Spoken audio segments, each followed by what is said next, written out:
All right. Good evening, Sandeep. How are you doing?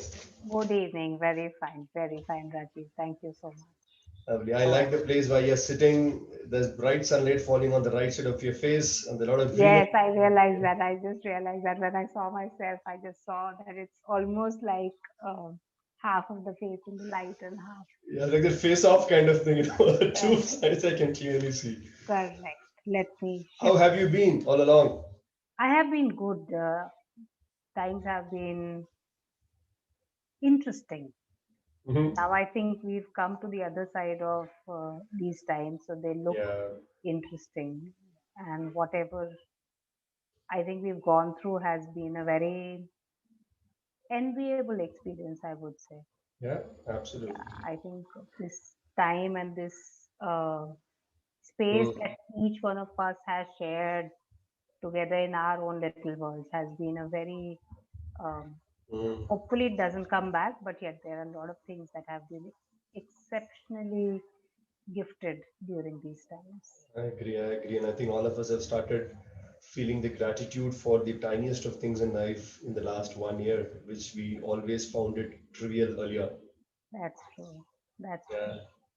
and probably this is one of its kind in our lifetime that we would have experienced. Yeah. I hope never again, but I think it still leaves us Mm, with a lot of sense of gratitude, as you said. yeah, a lot of reflections, isn't it, as individuals over the last 12 months. Yes, I don't know if all of us reflected in the last 1 decade as much as we did in the last 10 months. correct. And it's like it's just been time has almost after initial probably first or the second month, it has Mm, just been on a roller coaster ride. So you've never really felt the time while feeling the time. I know, Very I know. interesting. Very interesting.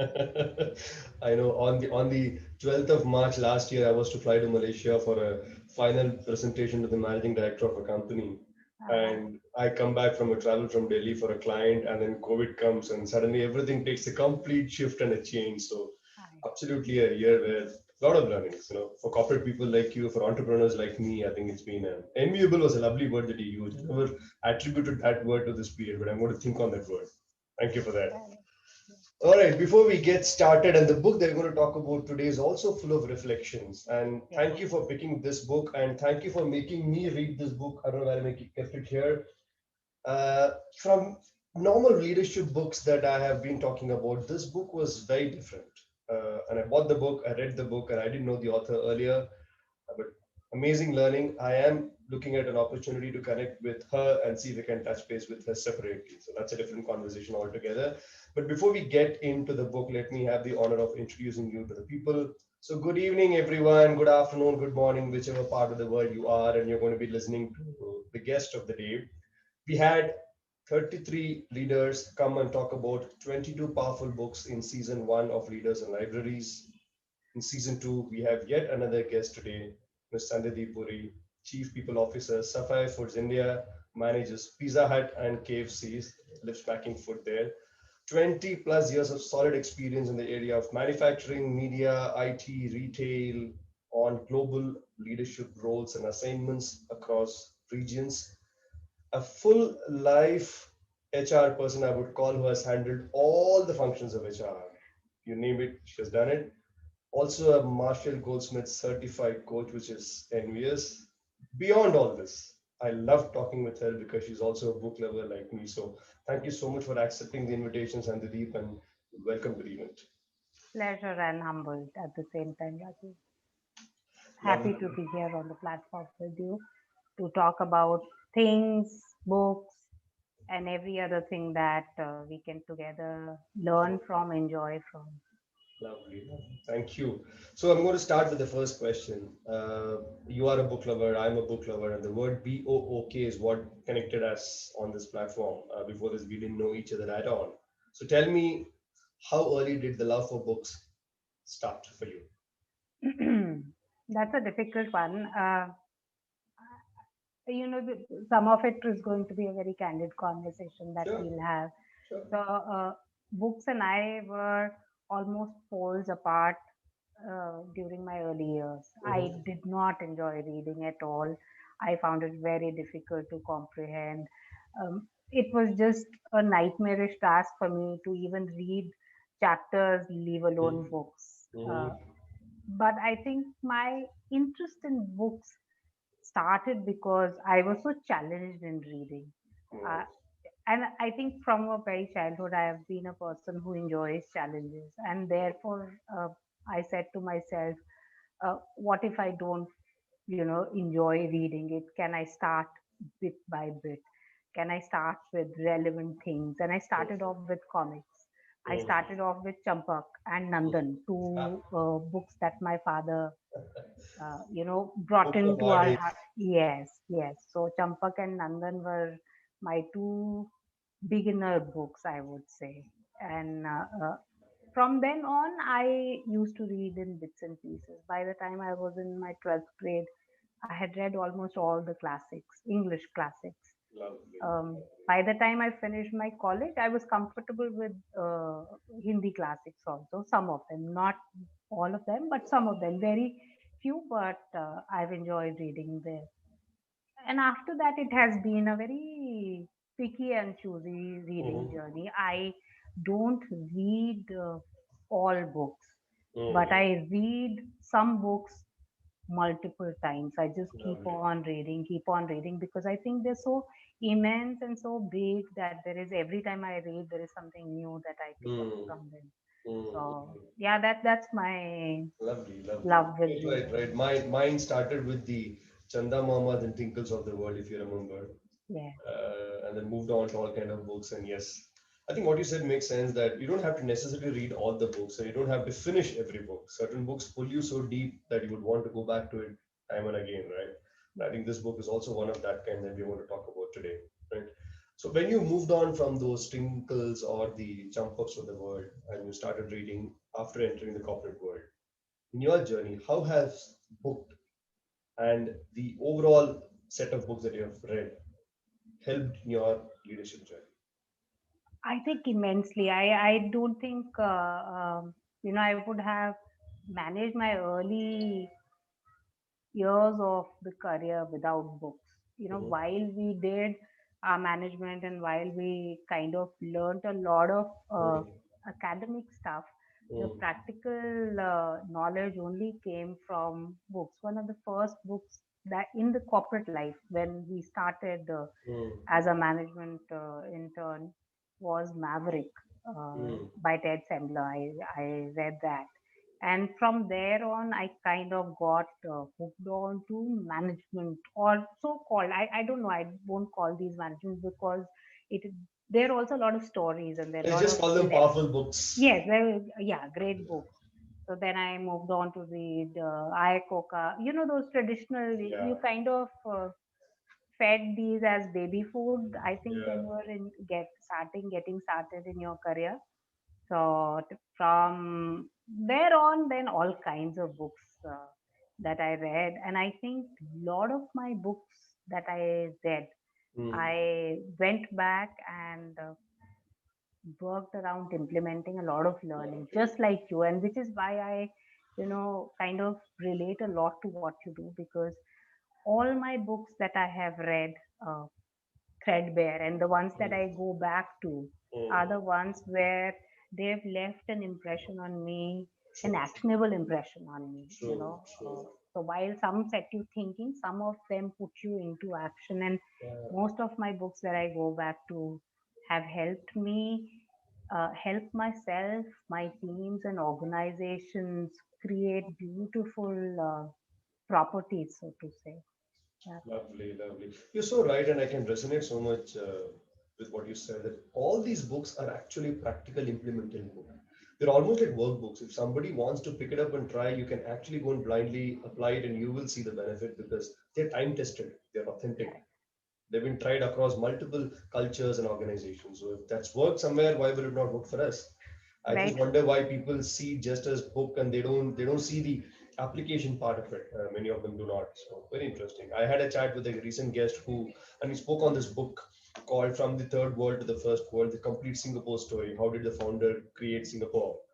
And I Hmm. was impressed with the fact that this guest was the managing director and CEO of an organization, and he has actually implemented learnings from the book in the corporate world and the company that he runs, which was Awesome. outstanding. I could never think that way. Nation building to an organization with the No, kind of correct. culture that he could create. Awesome. Lovely. So that takes us to the book of the day. Tell me what made you pick this book, Dying to Be Me by Anita Moorjani. And it was an interesting read for me. Yeah. I mean, I don't know how, I don't recall how I got introduced to the book, Rajiv, frankly. Um, I just happened to, it was actually again a very emotional period for me when I started picking, not really after that, but, uh, my mom had passed away. And after that, there was a lot of internal reconciliation that I had to do with Okay. her moving on. Mm, Uh, and that's when I kind of used to do a lot of net search on, multiple things. mm, And that's when I came across Anita Moorjani's profile mm. and some of her works. So I know of two of her books that she's written, and that immediately, kind of attracted me to this book, and I started reading it. It was a very personal, emotional journey that I was going through Right, that actually right. made me reach out to this book. But by the time I was out of it, I think my emotional trauma was Mm, half over, and right. then there was a lot of implementation and work on myself and Mm. people around me that I was able to do with the book. Lovely, lovely, lovely. This book or this conversation for the next 30 minutes is going to be a little deep, and it may sound a little philosophical but let's try to keep it as simple and application oriented, and that's what I would love to hear from you, what you tried. No, she says in this book that life can sometimes be very cruel at you, and it was for her, and you had your own tough time of losing your dear mom. How do you reorient yourself when something of this kind happens? See, I realized that cruelty is also very relative term, and in different times and different setups, the feeling of cruel, or I may now when I relate it to corporate life, unfair, Mm, is one word that I very frequently hear in organization. It's not fair. So when mm, the life seems unfair and therefore cruel, I think one of my biggest learnings has been is for you to be able to pull out of this situation. You were in it because you're supposed to be in it. It's not because you did something you ended up there. That was one big learning, correct. that a situation in life happens because it's supposed to happen. It is supposed to Mm, leave a learning behind for true, all of us. true. And I'm not talking at a philosophical level. I'm Mm, absolutely talking at a very practical transactional level. level, Mm, that when some things happen, they happen because there has to be a learning out of it, mm, and that thing will continue to manifest itself till your learning is complete, yeah, Rajiv. That's my biggest take of that book. true, true. And therefore, in order to reorient and reboot yourself, you'll have to pull yourself out of uh, Mm, the the current reality. Look at it from a macro perspective. It's mm, exactly how she says. It's like you're kind of pulled out. It's mm, an out of body experience to be able to see it as an external person, not correct. looking at it as you're emotionally involved. So there has to be an element of disengaged you to look at a situation objectively, Mm, uh, identify what you can do with the situation mm, first, then do what you can do with people involved in the situation, correct, correct. including yourself. So I True, true. think that is one of the biggest learnings that I've had, and one of the biggest implements that I have been able to weave around my life, Mm, uh, after I have kind of learned and understood and read and reread this book time and right, time again. right, right. And she also says this, right? Later, she feels that initially she was angry, why cancer to me? Then she Yes, realized as she moved on in life that it was supposed to happen, it happened. correct. And when she came back, there's so much of learning that she can give to human and mankind, right? Yes, yes. And which is why I believe, Rajiv, that if you're in a messy situation, Mm, it's the best time for you to learn. And which is why I probably feel that this period also of COVID COVID. has been an enviable, so to say, Yeah. experience, because in it, being in it has taught us so much gratitude, compassion, collaboration, Mm. uh, you know, uh, just the sheer desire for the environment being what it should be. You Mm. know, our orientation has changed, our whole perspective on life and environment and earth and everything has changed. So Yeah, yeah. all of these things are primarily, whether you want it or don't want it, will happen. Mm. And the only way for one to come out of it Mm. successfully is to say, okay, now I'm in it. How do I work around it? What pieces of the puzzle do I pull out now? What pieces True. do I fit now, so that I'm able to do justice to the situation? Correct, correct. So when a situation of this kind happens and you pull yourself out, and then there is a sense of, okay, now I'm out, I'm going to do something different from the learning. So Hmm. when a liberation kind of a feeling happens, you kind of realize that don't have to be very attached to a lot of things. You can be a Hmm. little detached, right? Hmm. And when these two are polar words, how do you follow this detached attachment kind of a concept? And how does it help us to manage our lives better after an adversity? Hmm. I think a very interesting question. I also uh, and I would say pretty upfront that I haven't mastered the art. I don't think it's that easy to remain detached and yet attached. Hmm. But I think few, uh, kind of things to do that you can do to arrive at that situation is Hmm. to objectively pull yourself out. The fear of being in a situation, Right. I think, really adds lot of woes and worries to the situation more than you can ever imagine. And Hmm. therefore, first thing that I do is, what is the worst case scenario built in? you know Right. so first, have the worst case scenario. All right, I have a board meeting, I am not prepared for it. Hmm. What worse can happen? Yeah. The board is going to say, Deep, you don't know what you're supposed to do. All Yeah. right, now the board has said it. Imagine the board has said it. Correct. Now what? Worst has already happened in your mind and you have played it through. Hmm. And then the reverse gear begins, that if Hmm. I want to avoid this, what all can at least I do in, you say, if I have a day, an hour, or half an hour, whatever time frame, Hmm. what can I do to mitigate as best possible? So True. I think while I sound a very doomsday kind of a person, everyone who would initially interact with me say, "Arey yaar, Deep, you don't say anything. You please, you'll bring your doomsday." But to me, it's the worst case option. If Hmm. this is the worst case scenario, I'm mentally now prepared for it. Now, break hell, yeah. I don't care. I'm ready for anything less than the worst case, and then I work my way backwards to make that worst case as best possible. And therefore, detachment happens when you put yourself in the worst case, Hmm. assume the worst case view, Hmm. and then the remedial steps kick in. And Yeah. then you say, okay, acha, this can happen now. This can definitely happen. Then, True. and when one solution comes, it's like a Pandora's box, right? Then Correct. Correct. solutions and insights and ways out always come forth. Yeah. Yeah. And that's not just for problems, it's for everyday life, Agree. I agree. everyday things. You don't have to wait for a problem to happen to you to be detached and yet attached, because you detach yourself by assuming that what Hmm. worst can happen. Hmm.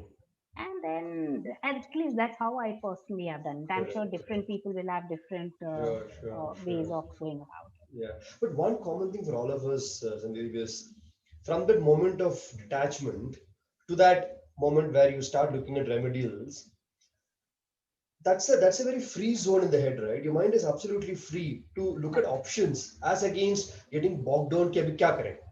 Very true.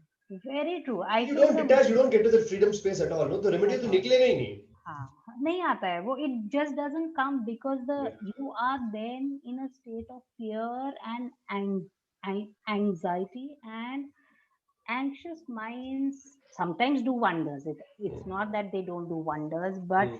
uh, I think there is a very thin line between that anxiety and the liberation that your mind feels. There is a very split second difference. True. At least in my mind, I have been able to identify that yes, I'm anxious, and suddenly I'm liberated, and I can think and put things together. That's a great And there's mastery. still a frenzy. It's not as if you are at peace and leisure and True, doing true, it. There's true. still a frenzy around. It's not that you can have a good night's sleep, Yeah. but your mind then is prepared that if this is the worst case, then I can, in my mind, I've lived it. I can then at least do something to salvage the Yeah, situation. yeah. I think people should start working on this and kind of reach a mastery that you're saying you have reached, because I see so many people getting fluttered when things go wrong around them, and there are people who are still calm and they're able to come out of it with solutions, right? I think the second set of people are the one who are able to do this detached, attached kind of a stuff that we are talking about. Very interesting. Very, I very guess, interesting. yes. Yeah. Uh, as reading the book, she speaks about this unconditional love as a concept, which is known to all of us. But tell me, after reading this book, how did this phrase unconditional love take a paradigm shift in your head? And how could you use it or help yourself with? I think this has been the most difficult part. I still haven't got there.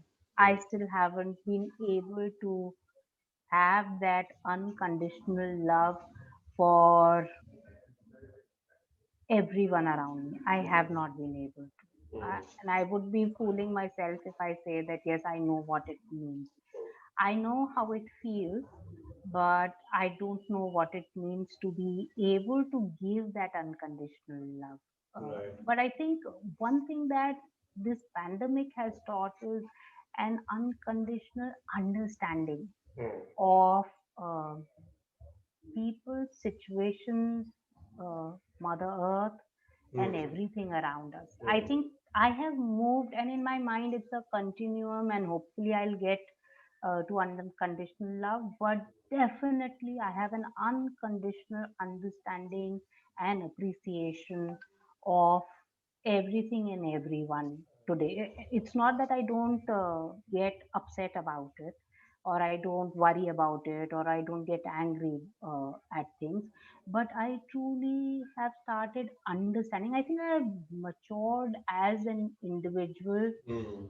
but probably not after reading the book. I understood the concept, but pandemic really taught me unconditional appreciation. True, true. I think all of us have started doing this, and it just varies in terms of percentages. I had recently posted on LinkedIn a couple of things that I did in 2020. One of the things that I wrote was, as an individual, I stopped fussing about truffles and trivialities in life. Mm, It doesn't just matter. आज का चाय गर्म नहीं है तो doesn't matter. It correct. just doesn't matter anymore at all, right? That's true. Which I think that unconditional understanding of things may probably elevate us to start looking everyone at an equality kind of a state, and then probably start giving a love which is unconditional. Yes, I think it's a very difficult. You have to Yeah. go through an NDA to really arrive Yeah. there. Uh, No, no, we shouldn't. yeah, I hope we don't go through that. But yeah, yeah, what you say, I understand what you're saying. You need to probably get that kind of an yes, experience to be able to relate to that, right? correct. Interesting. Right. Interesting. Lovely. Now, we're talking about this book and an NDE, and I don't think you, me, or anybody in this on this planet listening to this talk later on LinkedIn should go through an NDE. That's what I wish and pray. Young minds, right? They always think linear, and they are in this illusion of a linear reality. कि ये के बाद ये होता है, इसके कारण ये होता है. But Anita in this book beautifully talks about, in her going to the different realms and coming back, talks about this thing called unlimited perception. What is your understanding of this phrase, and how do you think young minds can understand this? Probably pick up the book and read it later. What's your say on that? I think it's not just true with young minds, Rajiv. There are a lot of old minds also who behave and believe uh, in linear concept Reality. of Mm. existence and life and work life, especially. Mm. And that's where the the biggest parallel that I can draw to corporate world is a lot of myth matrix, so to say, it's matrixed organizations where there are multi-dimensional realities that exist in the organization, and therefore I Mm, think the silos that one operates in, and one point in time. So I'm in my silo in my point in time, mm, and a lot of people get trapped in my silo, my point in time. true. And I think that is one of the big learnings that has been for me, that while this whole realm is multidimensional, exists and coexists in multiple time zones,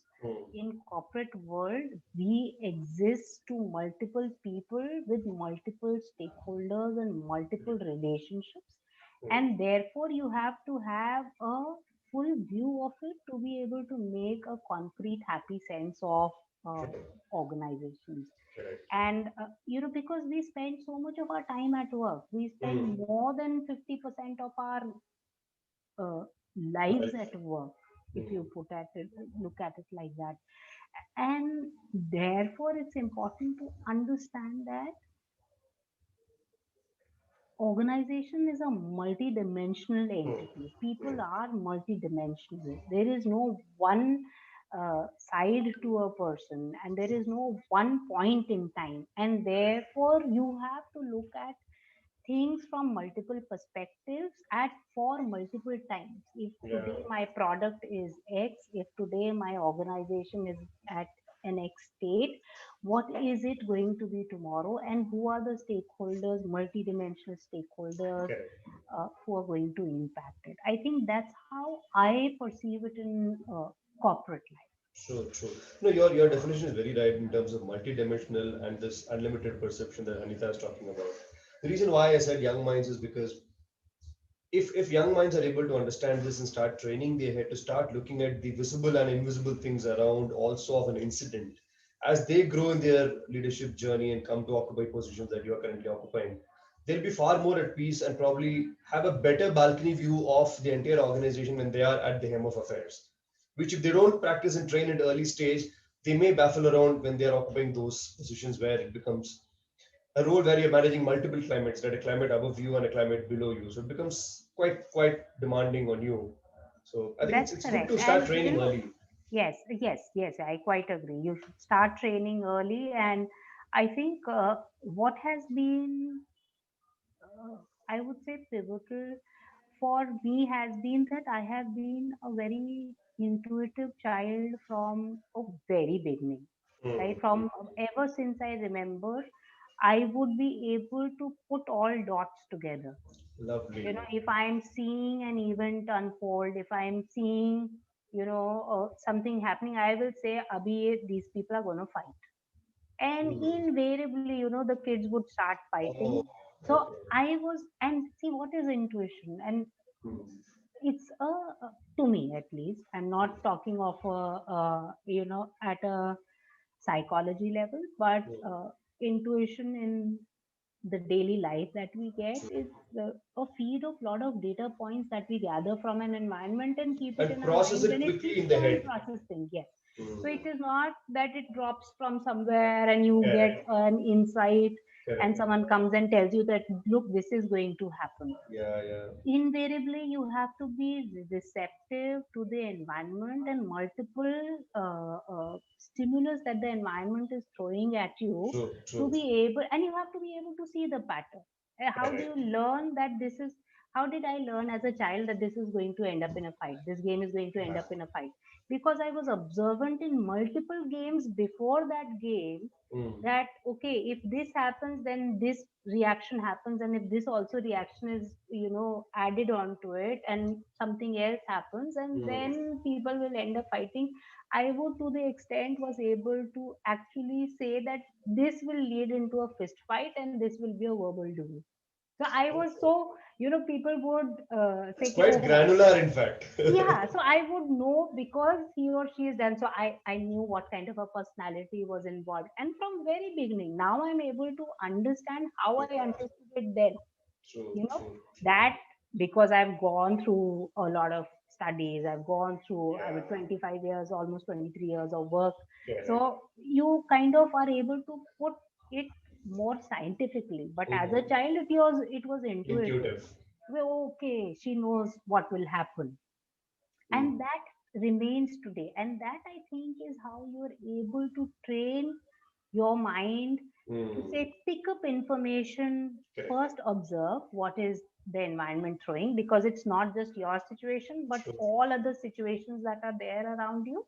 Pick up, understand all stimulus that the environment is giving, understand people, Yeah. because each people person will respond differently in a different situation, and an end result of that situation with different people will be different. So Correct. you have to understand the situation, understand the environment, understand every other element that is involved, and understand the emotions, and then Mm. where your, it's basically trend na, forecasting hota hai. This is Ah, like forecasting. correct. So I think that's what non-linear Thinking is all about. understanding and thinking means to me, that you are able to pull out and cull out from every stimulus that is being thrown at you, whether it's anything, you have to be able to kind of So this is very interesting because not many do this in the leadership space that I've seen people, Sanjay, because first, there are many people who are at level one, they don't even see the dots. Forget about connecting the dots. You are talking about something which is beyond the dots and looking at multiple things happening in different realms and able to pull those strings together and then tie it and say, "Acha, abhi ye hua hai, abhi ye hone wala hai." That's a different zone of operation in which you are. But I think if people are able to start taking those larger view and a top view and work on doing that in different situations, I think it's innate for you, but I think it could be acquired also over time of practice if somebody can correct. try So it. let me probably correct you, because I haven't arrived there as you make it sound. But I think in my mind, I feel there is a lot of forecasting, so to say. It's like a So, skill and a tool, right? Now, forecasting of a different kind that one is able to do.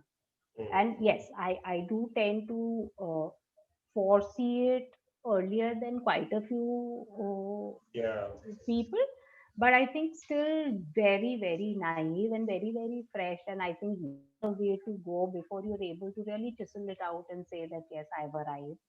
true. So, but yes, learning, and it can definitely be developed. You just have to be receptive to what the environment throws at you, and you have to be uh, agile enough to be able to put two and That's two the word. together. Yeah, yeah, yeah. True, true, So, true. yeah, those are the two. Reception and agility, I think, are two skills that are critical. Correct, correct, correct. I think true, true. That's a nice one. That's a nice one. All right. So let me go to the next one, which is very interesting for me. Uh, so when something happens or when something doesn't happen, whatever be the situation, right? And all of us are coming out of COVID. So this conversation on the book seems to be very right time between you and me. How do you go back and live your life fearlessly after something not so fair in the corporate world happens? And how do leaders do that? I want this answer from a corporate and a leadership perspective. I think biggest uh, um, and it is immaterial whether it's in corporate or in personal Mm, space. You have to weed out the fear. mm, Now, in corporates, leaders have that power to give it to their employees that, uh, okay, if there is a situation, mm, you can be in it, fail, and still not be afraid. true. I think that power the leaders have, so that they can construct the weave of the organization in a manner that it is fearless. Correct. Uh, in personal spaces, if the leader themselves have to fail and come out of it, I think then it's your personal strength to say, okay, fine, I've failed, I will get up and I will move on in life. It's not the end of life. But Mm, from corporate perspectives, if leaders are listening, I think creating a fabric of fearless organization yeah. is very critical. And at Sapphire Foods, I would say that we've been able to consciously Mm. create that. In fact, courage is one of our core values. Okay. Of the five values that we have, courage is one value where we actually talk and story tell and even live those values. So Okay. you will see me, you will see my team, you will see most people around us being absolutely courageous and taking those you know I would say rather risky decisions at times, Mm. and still be confident that consequence management is not going to be an issue to deter them. I think uh, how you weave your consequence management in organizations will make or break a fearless culture Yeah, yeah. within. And unless you as a leader are fearless, it's unlikely that you will be able to create a fearless culture. Oh, that's a beautiful point. Yeah. Unless you are someone, you wouldn't be able to create that. So true. It's a very in-out kind of an approach, right? Correct. It'll be Because an you out. will then play safe. And if you will play safe, your teams will always play safe. And if your Yeah, teams right. play safe, then the culture of fear is any which ways embedded in the organization. True, true, true, true, true. It kind of completely stops possibilities available, right? When you create a culture of fear. Then you're a SOP driven organization. Ye hua, so I will do this. This Right. happened, so I will do this. Then there is nothing new that's happening in your life. There's Mm, no excitement. Maybe you'll arrive at a process precision that is diamond class, mm, but then probably you're not doing things differently. You're not allowing people to uh, blossom into something that they can, mm. and therefore also depriving your organization to blossom into a much larger entity and a much larger being. True, true, true, true. I like this perspective that you gave of if you yourself are not, you can't create that environment around you as a leader, right? You cannot, these are things you have to live by for you to be able to create. Correct, correct. Because the team is anyway looking at you and they keep seeing you playing safe. They know what the environment they are working in. Correct. Okay. True, true, true. Which takes me to the last but one question of something called infinite self. Hmm. It's a little deep. Uh, could you tell me how do you see this phrase infinite self? And if somebody is able to understand this based on what you're going to tell now, how would it help that person to move forward in life? I think infinite self to me is helm of optimism, Oh, and it's not being foolishly optimistic. It's not being foolhardy, but mm, I think the belief that you can make it happen mm, is something that even I tell my children. It's something that we all grow with, something that we all uh, can learn and live by, and mm. therefore we have to believe that we are limitless. Therefore, you have to believe that you can do it. In your mind, you'll know the reality that yes, I'll not be able to move the mountain. Hmm. Hmm. But if you have that belief that I can move the mountain, you will be able to do something about it. At least You move a may stone. not move the mountain, you may not move the mountain. At least पत्थर तो move कर लो. So, it is how you look at the challenge that you throw at yourself and belief that you have in yourself. Yeah, yeah, yeah, I yeah. think, and that comes out of sheer optimism True, that true, I true. can do it. So every time I think, and I strongly believe in affirmations also. And you Hmm. have to continue to tell yourself, I can do it, I can do it. All is well. You remember the Yeah, previous yeah, yeah, movie saying all is well, yeah. while it added a fun element to it. But I believe that there are certain affirmations to each one. Each one will have their own set of believing I can do it. And Right. when you tell yourself I can do it thousand times and nth times, I think you start believing in it. Yeah, And which is why I tell all young people to just say I can do it. Whether correct. you do it or not is not. It's again. everything is all linked. Now Hmm. it is multi-dimensional. It Hmm. is not linear. So you may not be able to do it today. You will be able to do it tomorrow, day after that, before your Hmm. deathbed, after your deathbed. I mean, Correct. you can do it. The Yeah. belief has to be there that I can do it. And Correct. I think that to me, I learned very young. I think I was born with an element of I can do it. optimism. Yes. So to me, it came in very easy. So I really don't know how one would have to train yourself, but all I can say is with my children, I Hmm. keep on reaffirming to them that you can Hmm. do it, and then I show them how it can be done bits and pieces. I've got two kids, my son and my daughter. My son is more like me, that kar lunga, I will do it. My daughter kind of, she doesn't give up, she's a big fighter, but Hmm. she will get exasperated and annoyed like nobody's business. And if you are optimistic and you are getting exasperated and annoyed with your failures, Hmm. you're not going to go very far. You have to be persistent and patient, and you have to continue to be at it and learn to fail.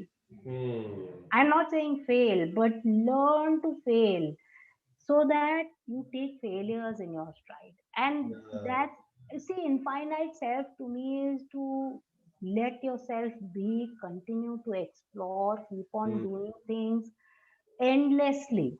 Yeah. Yeah. So that's how I look at infinite self. How old is your daughter She's 9, and son? son is 12. I have a 13 and a 8.5. So pretty much the same Ah, age. okay, pretty much the same My age. daughter is 8.5, my son is 13. So same order. My son is elder to my daughter. Yes. So, True, true, so lovely. In fact, the other day, we are working with an organization on they're planning the entire HR strategy for the next year. So they said that the CHRO said, let's do something for the team to come together and plan. And there were little difficult times that 2020 has thrown to HR folks that you and me know of. It's been the most difficult time, and the HR fraternity has come out as a phoenix for me, for sure. correct. Right? Very true. So they said, let's do something for next year. So I was running the Six Thinking Hats as a session for them to get together and using that, how do we put the formulation for next 1 year? Hmm. So Edward de Bono beautifully talks about the yellow hat, which is all about optimism. And from there, wearing the green hat, which is all about looking at possibilities and fertility and all this stuff. Correct. The one question that the leader was asking, which they were contesting what Edward de Bono talks about, and he says something called deliberate optimism. Hmm. He says it's okay to be artificial. It's okay to fake it. It's okay to be deliberately, optimism. It gives you that little extra energy and a thrust against the gravity which is pulling you. Very true. Very true. That's what I call affirmations, right? You keep Yeah, on yeah, saying, affirmations are even right. if it's foolhardy, say it. I mean, at worst, what can happen, right? Sure. Someone will say, look, a fool is going. Finally, you're going to make something out of that Yeah, belief in yourself. absolutely, absolutely, lovely. That brings me to the last question, with all the 20 plus years of experience, 23 plus years of experience, and managing a preteen son and a daughter who's already showing those tantrums of getting into a preteen and eventually teen. Yeah. With all that experience, again was going to bring it into a glass. What are two laser sharp advices that you would want to give to the young leaders that help them to make the journey smooth? I think one of the biggest learnings that I've had is make intelligent choices. Lovely. Hmm. Uh, whether it is having a girlfriend, to whether it is picking up a job, to whether it is picking up a hobby, make intelligent, thought through choices, because your Beautiful. choices is what you regret later. So Uh, choose something that you're not going to regret, which yeah. means you would have done your what if, only if, so many alternatives, all your algorithms you would have run to make a choice. So make thought through choices. I think that's one thing that I see young children not, or young Hmm. adults not indulge in. Hmm. Oh, IT is the thing I will do, get into that. This Hmm. is not a well paid job, I will not do that. don't make trivial choices Hmm. or choices based on trivial parameters. You Beautiful. know, understand what holds meaning to you. Yeah, if money holds meaning to you, by all means make that choice. Hmm. But don't regret it later, because you know that's something that you don't want to Correct. regret, right? Get into. So the importance of choices, I think, and just be fearless. Hmm. You know, assume a doomsday and then work backwards. Agree. Intelligent fearlessness is something that I keep on telling my children. You know, Mhm. be fearless but intelligently. Use your brains. True, true. Don't get into. So in everything, use your brain. Go by your heart, but use your brain. So it's a life is a function of heart and brain, like Correct, I tell my children. correct, So you correct. keep on figuring out which one is a variable at what point in time and which is the constant. But have one constant. You cannot afford both as variables. Lovely. So I'm going to join both and make it as a phrase. Make fearless, intelligent choices. Absolutely perfect. Yeah, yeah, you got me there. Right, and he just brought me a very powerful sentence that I read many years back from this book, Good to Great by Jim Collins. He says, "Success seems largely to be a matter of conscious choice, but not chance," which is so right, right? Correct. Correct. Today, my son, and I spoke about my son, right? He also has his own challenges you had when you were in your school days. Now he's figuring out what are the best options for him. He hates chemistry. He hates mathematics. He's struggling with words. He says, Mm. I want to do gaming. He dances very well. He's got a natural rhythm in his body. I want to try dancing. So I said, anything chalega, but be sure of what you want to do. And then let's Correct. let's start investing towards that. Instead of yahan bhi kud raha hu, wahan bhi kud raha hu, sab jagah I'm trying out. I think you Very made true. tremendous sense for the young people here. Thank you so much, Sanjay, for coming on this show, talking on a book which seemed to be heavy but making it very light and candid. Thank you for that. I thoroughly enjoyed the conversation. I hope you had a good time.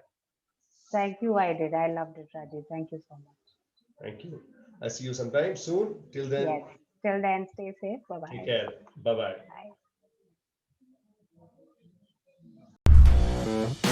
Bye.